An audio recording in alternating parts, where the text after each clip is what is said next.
team. Join Earl Baisden as he covers our national team competing in Group B, featuring Haiti, Costa Rica, and Nicaragua. Live updates will be carried on Power 95 Radio and our nightly television newscast. A special presentation of ZBM Realty and Associates.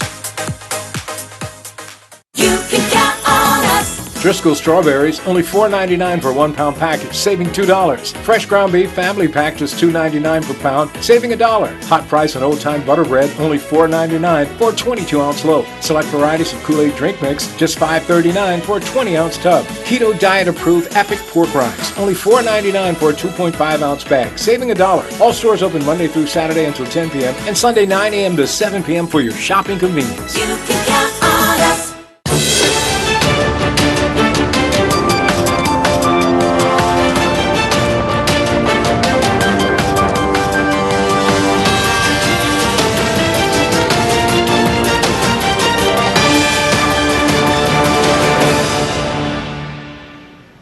You're watching Bermuda Tonight. It's Wednesday, June 19th. I'm Jasmine Patterson, and thanks for joining us. The Ministry of Legal Affairs today moved to clarify the press release issued yesterday in relation to Junius Carmen Keynes. Keynes was convicted of a serious sex offense, not for a child sex offense. However, based on feedback received from members of the public, a ministry spokesperson stated that the reference to the Department of Child and Family Services in the press release has been misconstrued. The spokesperson explained, quote, "The public is advised that in all cases involving the release of sex offenders, where public disclosure is made by the Minister of Legal Affairs and the individual is considered a high risk. The Ministry of Education has requested notification of the impending release of the offender. The reference to the Department of Child and Family Services is related to that request and is intended to provide useful information regarding child safeguarding and will appear on all notices."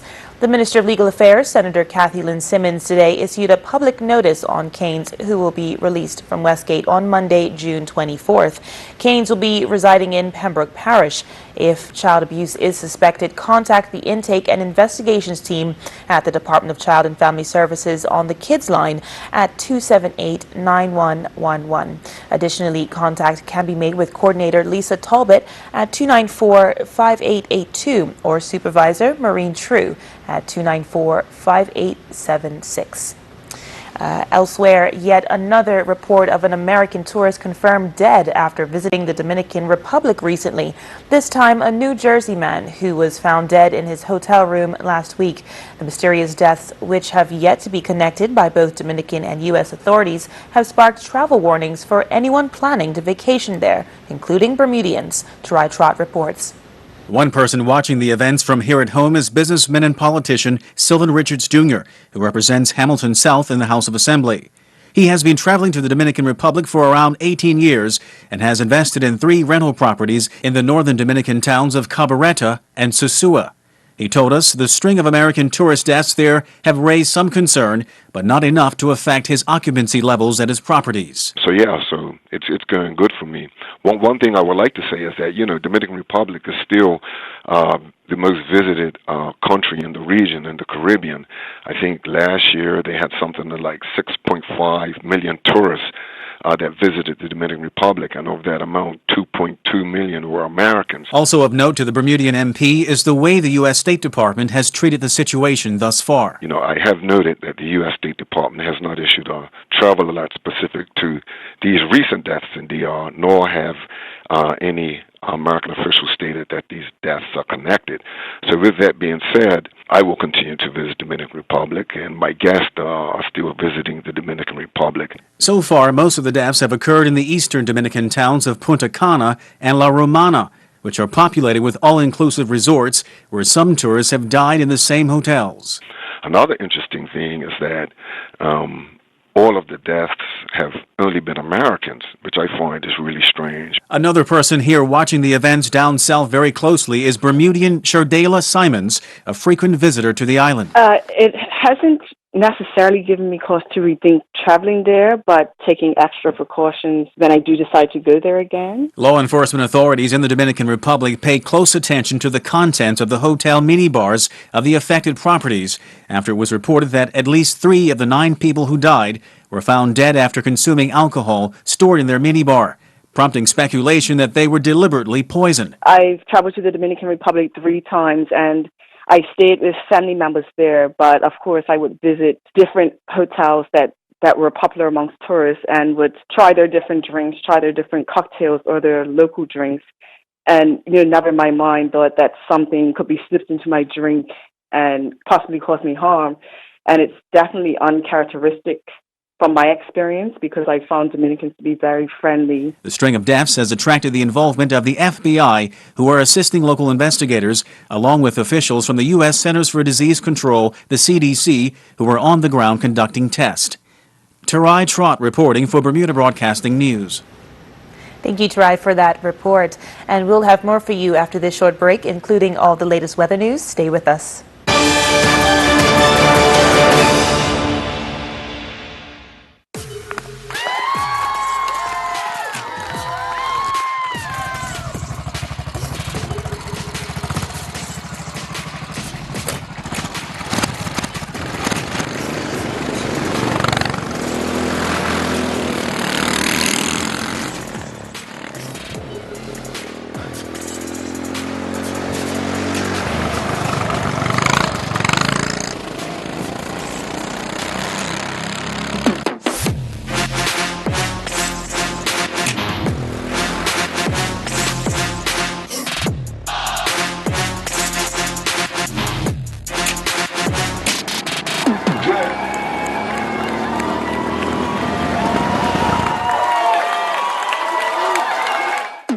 What?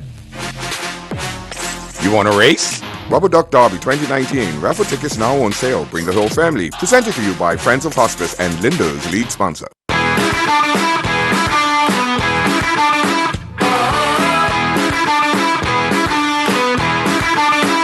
Every home tells a story. Your story is all yours.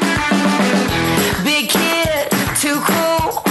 I make my own rules. Wherever you live, whatever your style, express yourself. My style says what's up. Don't wanna ever grow up. So many styles to help tell your story and create your unique dream home. We're gonna stand out, break away from the crowd. Start shopping for furniture at U.S. prices today. Lifestyle Furniture is Bermuda's newest furniture store and is proud to be the home of the #1 furniture company in the world, Ashley Furniture. Visit lifestylefurniture.bm or stop by our showrooms today. Lifestyle Furniture, this is home. 4K ready box, cloud DVR storage, more local channels on every device in your home. Get more with FiberWire TV.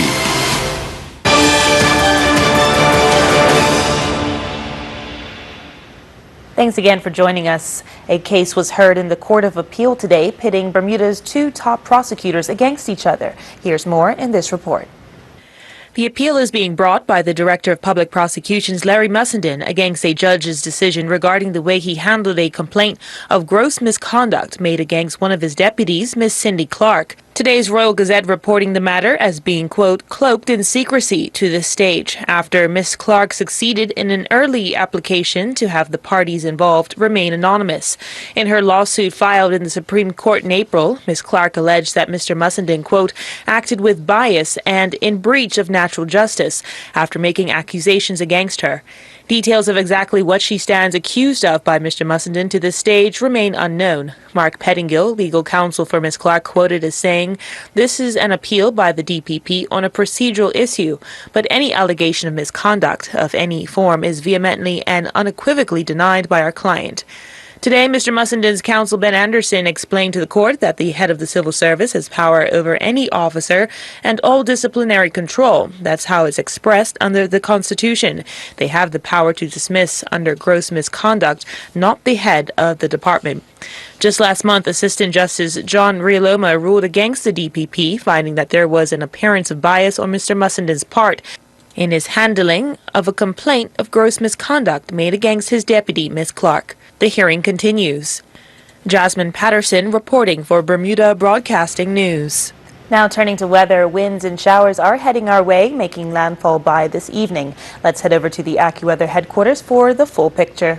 AccuWeather is presented by BF&M Insurance Group.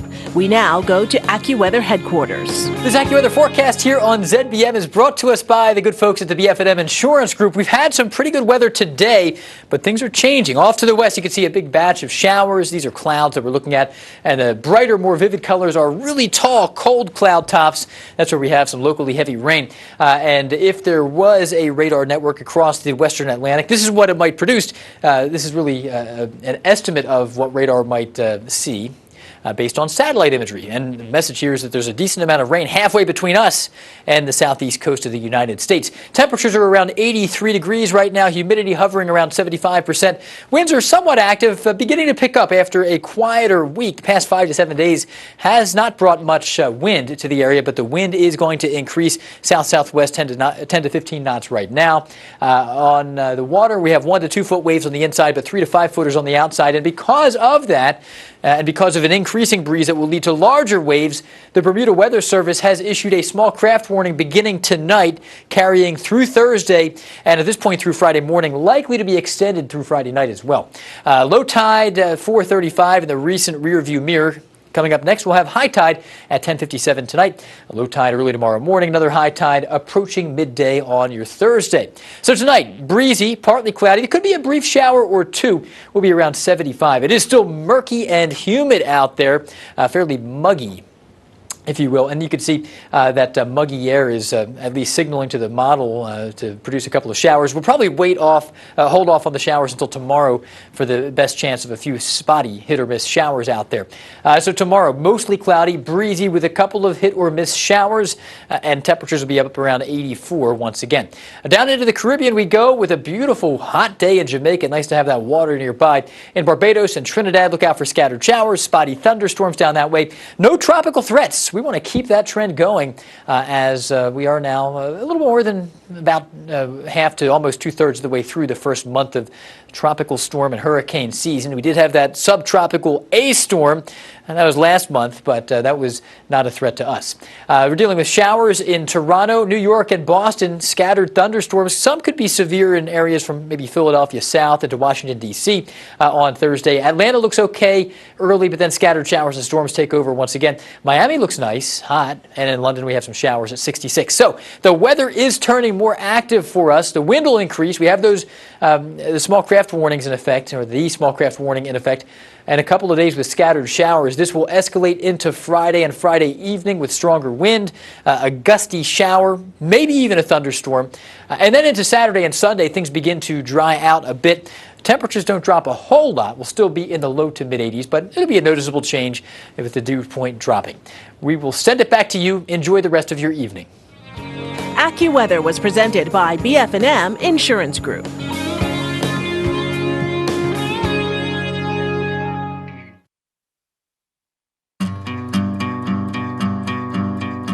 This summer I was in Germany on holiday with my family, and on a whim one day my son and I joined a speed sliding competition, and as I came down the water slide I went straight down in the pool and whacked my left foot on the bottom of the pool, and I looked down and I didn't see a foot. I just saw the bones sticking out and I started to feel faint. I was ambulanced to a hospital where I stayed for 11 days and had surgery. I had snapped all the ligaments on both sides of my ankle. And in the middle of all this stress and pain, we thought, how are we going to deal with health insurance? How will we pay for this? And I got a response from Allison at BF&M, and she said, your admission and surgery will be covered at 100%. I didn't have to put it on a credit card and deal with a reimbursement later. It made such a big difference to us. And for me, the BF&M difference is stress-free insurance when I really needed it.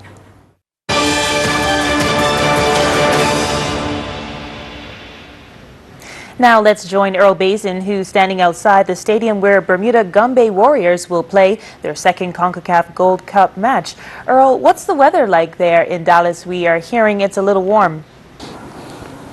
Yeah, Jazz, as you can tell, it's still quite warm here in Dallas, but all is expected to change as the forecast for the game day is thunderstorms and lightning around. CONCACAF are yet to make a decision, but who knows? They might stay away, it might come, and then the decision will be made.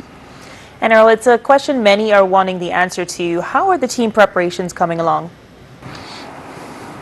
Yeah, the team still continues to prepare. We had a training session where, we got a chance to talk to Callan Miners about the two halves of the game in Costa Rica.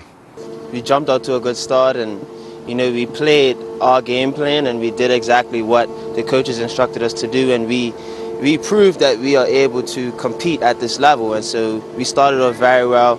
Unfortunately, we let the match get away from us. So we take good lessons from that, and it's difficult now looking back on it, but I think it's going to be good for us going into Costa Rica and Nicaragua. The major lesson that we learned. Looking ahead, Miners believes the team must stay within the game plan. We can't allow ourselves to get complacent. With such a good half in the first half, maybe we came out and felt like it was going to be too easy and that we could just coast through the second half. So we learned that the game is a game of two halves, and so we have to be consistent all throughout and not just rely on our first half performance to get us through the entire game. So that's the big thing that we learned, and just being focused and not allowing mental lapses to happen, especially late in the game when we got tired.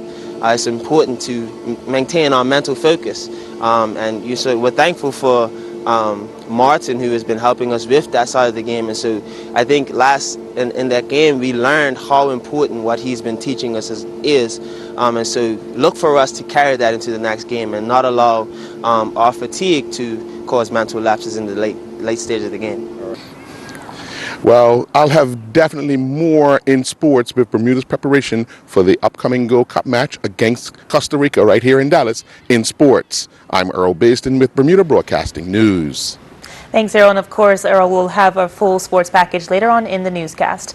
Bermudian entrepreneur Danny O'Connor has copped the 2019 International Certified Tourism Ambassador Star Award, setting himself apart from other tourism ambassadors from around the U.S.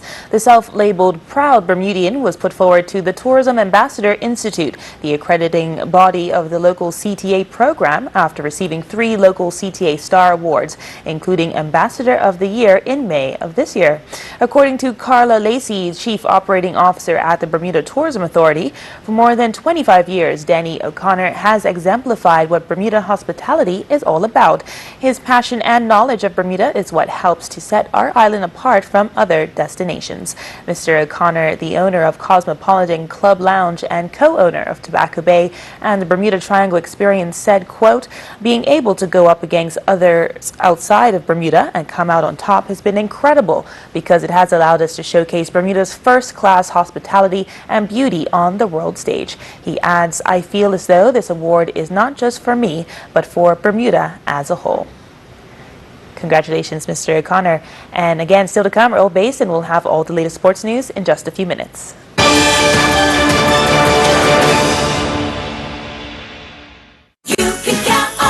Great for grilling, Purdue Fresh Value Pack chicken thighs or drumsticks, only $1.99 per pound. Red and white seedless grapes, just $3.99 per pound, saving you $2. Lactate ice cream, hot price, just $4.99 for a 1-quart tub. Save $1.21 on select varieties of Eggo waffles, only $8.99 for a 29.6-ounce box. Save $2 on bird's eye corn on the cob, only $5.09 for a package of 12. Visit our website at www.marketplace.bm for more weekly specials. 4K ready box, cloud DVR storage, more local channels on every device in your home. Get more with FiberWire TV. Cal is back. He's been hearing about open internet and wonders if it applies to Bermuda. The short answer is yes. Open internet or net neutrality is the principle that internet service providers, referred to as ISPs, must provide access to all lawful websites and online data equally, regardless of whether you're posting pictures to Instagram, watching your favorite sports team, or even streaming movies from Netflix. Without open internet, ISPs could influence what you see and how quickly you see it by speeding up some services and slowing down or even blocking your access to legal content or apps. The regulatory authority is developing rules for open internet to protect consumers by making it clear to ISPs what they can and cannot do with internet traffic. and we'd like your input. Just visit rab.bm and submit your feedback by clicking on the public consultation for open internet link between May 20th and June 28th. Make sure your voice is heard.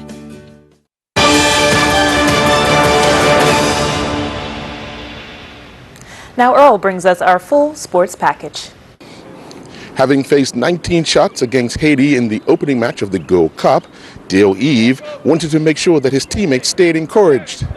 Between Dante Lavrock and myself, it's just about digging deep. You know, as long as you keep everyone's head high, as long as you keep good spirits, as long as you keep talking and making sure everyone's, getting back and doing what they have to do, I feel like, that's pretty much how we went about keeping our heads in the game. Eve said he was even surprised by some of the saves he made. Every goalkeeper, no matter where you come from, you want to be able to keep everything out the net. But, some saves even surprised myself. It was a simple situation of being in the right place at the right time. Alan Miners talked about his and the team's performance against Haiti. We jumped out to a good start and, we played our game plan and we did exactly what the coaches instructed us to do, and we proved that we are able to compete at this level. And so we started off very well. Unfortunately, we let the match get away from us. So we take good lessons from that, and it's difficult now looking back on it, but I think it's going to be good for us going into Costa Rica and Nicaragua. The major lesson that we learned. In their third match of the Bowl Hockey World Championships going on in Slovakia, Bermuda would pick up a 3-1 win over Lebanon, rebounding from that overtime loss to Cayman Islands. The result sees Bermuda move into second place in Group Q, with Cayman Islands leading undefeated. Bermuda got single strikes from Christopher Merritt, Shannon Goose, and Jean-Michael Tremblay.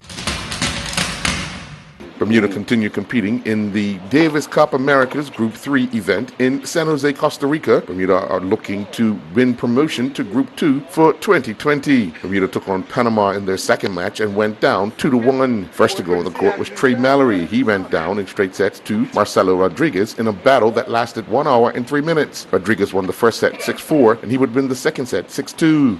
Gavin Manders would then take to the court for the second match and provided some heroics, defeating Jose Gilbert Gomez in a 3-set battle that took 2 hours and 2 minutes. Manders won the first set 6-1, but Gomez would win the second set 6-3. Gomez was leading the third set 5-2 before Manders fought back to win the next 5 games, taking the set 7-5. With the match now level at 1-1, Manders and Neil Tolson took to the court for the doubles against Luis Gomez and Rodriguez. Manders and Tolson would go down in straight set 6-2, 6-4 in a battle that took 1 hour and 9 minutes.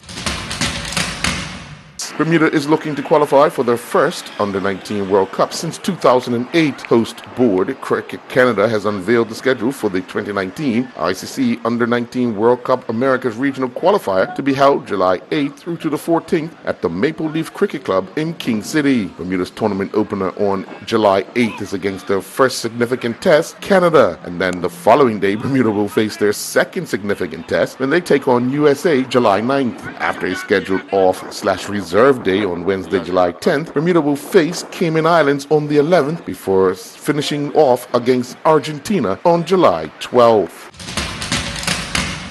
The Bermuda Triathlon Association hosted a home event at the Clearwater Beach, with Tommy Marshall winning the 11 to 15-year-old super sprint distance that saw the participants cover a 350-meter swim, 13K bike, and 1.9K run distance, clocking a time of 36:04. Nico Davis was second in 39:14, and with a time of 39:46, Dan Samaliski finished in third.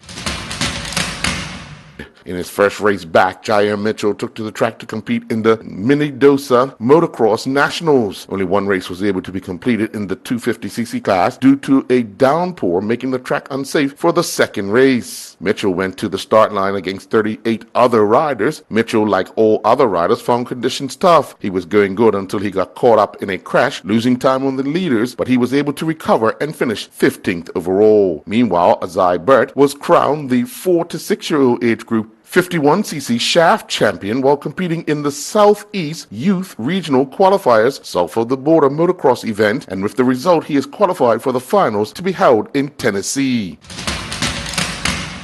Kiwi Spirit was the line on leaders from start to finish in the 2019 Marion Bermuda race. The Farah 63 finished off the St. David's Lighthouse with Francis Soudorf's Kingship second across the line.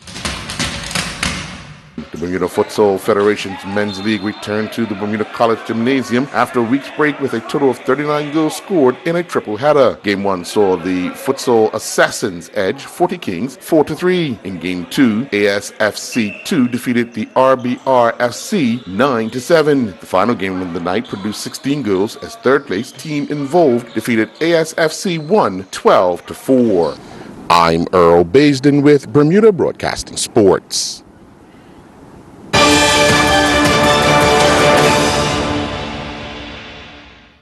Sears is Bermuda's largest home appliance store with over 200 appliances in our showroom.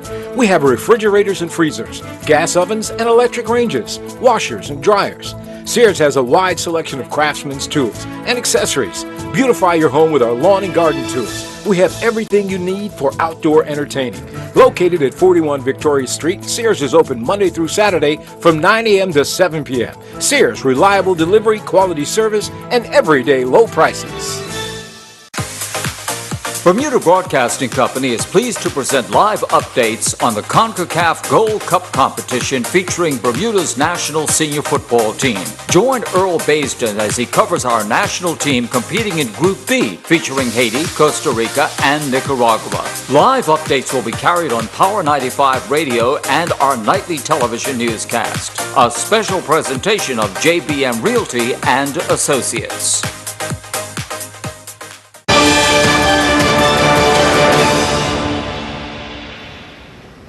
Homelessness is a highly visible and ever-present problem in Bermuda, with many suffering from mental illness and addiction. It remains a very complex issue. We have summer intern Nasir Simmons engaging with this complicated problem, the rise in the homeless population and its connection to the economy and substance use. Homelessness is on the rise in Bermuda. Locally, many of our mentally ill are not taken care of in mental care institutions, but roaming the streets without a steady roof over their head. Many live in unconventional or temporary shelter, such as in cars, tents, and abandoned buildings, or living with various friends and family members in a constant state of transition. These same people are often in need of help, whether it be mentally, physically, or materially, with nearly 40% being in need of medical care, and roughly 31% indicating they are suffering from depression, according to a government survey released in 2015. Often resorting to begging, some make less than $150 a month. This situation seems untenable for even a month, let alone a year, yet 3/4 of all homeless people have been without a home for over a year. The top 3 reasons for the rise in this problem seems to be bills being greater than one's earning, loss of work, and an inability to pay rent due to a change in family status. This change affects many who live without a home, as 50% are counted as not having a dependent child or spouse, and a little under half saying they would not be able to call a relative for help in case of an emergency. Without anyone to depend on and possibly suffering from depression, many turn to substances. 3 out of every 10 homeless people drink alcohol every day, consuming nearly 5 drinks a day on average, with some drinking up to 30 drinks a day and spending up to $1,000 a month on drugs and alcohol. With deeply inhibiting addiction, signs of depression, and still no one to turn to, it is imperative that our communities and the government take steps to give these people the tools to fulfill their basic daily needs. As of now, people at risk can seek housing via the Bermuda Housing Corporation at www.bhc.bm, where there are forms one can fill out in order to be placed on the housing registry and be given the chance to seek affordable accommodation. The BHC has also planned an initiative for the unemployed known as Helping the Unemployed Sustain Themselves with Limited Employment, or the Hustle Truck, where unemployed people can apply for work on rotation for 3 weeks, being paid weekly, upon completion and acceptance of the Hustle Truck application contract, also available at www.bhc.bm, and submittable to the Harmony Club at 109 South Road, Paget, or by email at hustle@bhc.bm.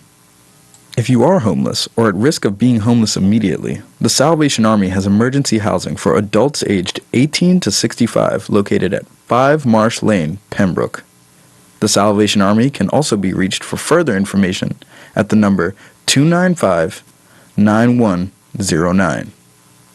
This is Nasser Simmons, reporting for Bermuda Broadcasting News. From all of us here, thank you for tuning in this evening. I'm Jasmine Patterson, and we hope you'll join us again tomorrow. Good night. Jasmine Patterson's wardrobe and makeup is provided by Gibbons Company.